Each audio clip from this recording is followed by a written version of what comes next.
दोस्तों, एक pregnant female के लिए बहुत सारी दवाइयां ऐसी होती हैं जो इस्तेमाल नहीं करना चाहिए, क्योंकि इनके इस्तेमाल से गर्भ में पल रहे बच्चे को भारी नुकसान हो सकता है। तो ये दवाइयां हैं, जैसे कि अगर कोई प्रेग्नेंट फीमेल अगर उसको हाइपरटेंशन की दिक्कत है तो उसको एस इनहिबिटर्स और एआरबीज का उपयोग नहीं करना चाहिए। एस इनहिबिटर्स के एग्जाम्पल्स मैं आपको बता देता हूँ, यानी कि जो भी ड्रग के लास्ट में पिरिल आता है, ठीक है ना, जैसे कि इनारापिरिल, कैप्टोपिरिल, तो उनको इस्तेमाल नहीं करना चाहिए। इसके अलावा एआरबीज का इस्तेमाल नहीं करना चाहिए। एआरबीज क्या होती हैं कि इन दवाइयों के अंत में सर्टन आता है, जैसे कि टेल्मीसर्टन, बेलसर्टन, ठीक है ना।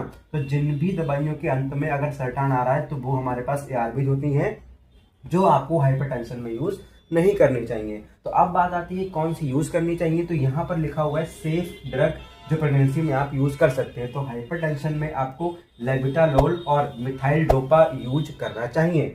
इसके अलावा एंटीकोएगुलेंट्स, ठीक है ना, मतलब अगर किसी फीमेल के अंदर ब्लड का थक्का जमा हुआ है तो उस केस में उसको वारफेरिन का यूज नहीं करना है, ठीक है ना। उसकी जगह पर हम लोग हेपेरिन का यूज करते हैं, ठीक है। अगला क्या है, एंटी थायराइड, मतलब अगर किसी फीमेल को हाइपरथायराइडिज्म की दिक्कत है तो उसको कार्बिमेजोल ड्रग का यूज नहीं करना है। उसके जगह पर आपको प्रोपाइल थायोयूरेसिल का यूज करना चाहिए।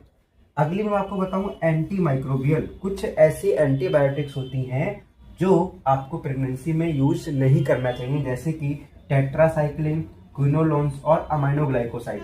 अब टेट्रासाइक्लिन के एग्जांपल होते हैं, जैसे डॉक्सीसाइक्लिन होता है, ठीक है ना। ऐसे ही अमाइनोग्लाइकोसाइड का एग्जांपल होता है स्ट्रेप्टोमाइसिन, जेंटामाइसिन, इसके अलावा अमिकासिन। तो इनका हम लोग यूज नहीं करते हैं, ठीक है ना, as a antimicrobial pregnancy के केस में। अब इनके स्थान पर हम कौन सी एंटी माइक्रोबियल यूज कर सकते हैं, तो वो है आपकी पेनिसिलिन, ठीक है ना, सिफेलोस्पोरिन और मैक्रोलाइड्स, ठीक है। पेनिसिलिन तो आपकी बहुत सारी, जैसे पेनिसिलिन बी, पेनिसिलिन जी, और सेफेलोस्पोरिन में आपके सेफिक्सिम, ठीक है ना, सेफ्ट्रैक्सोन, ये सारी मेडिसिन आती हैं। और मैक्रोलाइड्स में आपकी आती हैं एजिथ्रोमाइसिन वगैरह, ठीक है ना। अब एंटी एपिलेप्सी, मतलब अगर किसी फीमेल को दौरे पड़ने की दिक्कत है, ठीक है ना, तो उसको वैल्प्रोएट मेडिसिन का उपयोग नहीं करना चाहिए। इसके स्थान पर लेविटिरासिटाम और लैमोट्रिक्सिन का यूज कर सकते हैं।